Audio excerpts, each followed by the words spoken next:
Voici les principales actualités de ce mercredi 15 octobre.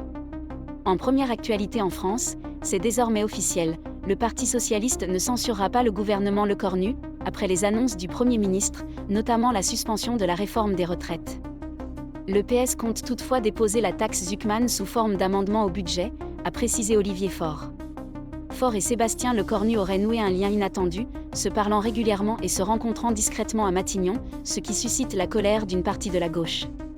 Les écologistes, eux, voteront pour la motion de censure, malgré les concessions faites.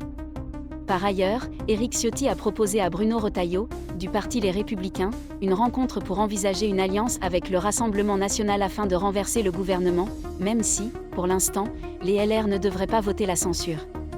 En deuxième actualité, les marchés financiers ont perdu plus de 450 milliards de dollars après un post de Donald Trump menaçant de ne plus acheter certains produits chinois. Le président américain avait déjà annoncé des tarifs douaniers à 100% contre la Chine à partir du 1er novembre, ainsi que des restrictions sur les exportations technologiques. Trump cherche à forcer Xi Jinping à revenir sur les limites imposées par Pékin à l'exportation de terres rares, mais cette stratégie semble s'être retournée contre lui.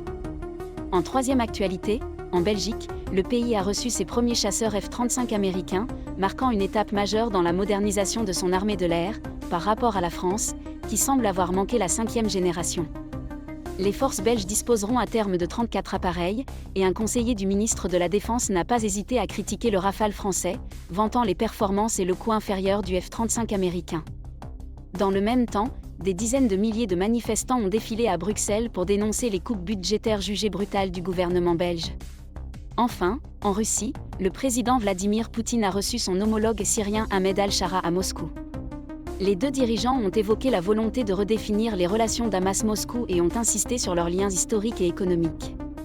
Le président syrien pourrait même demander l'extradition de Bachar al-Assad, toujours réfugié en Russie. Merci de nous avoir suivis, et abonnez-vous pour suivre l'actualité mondiale.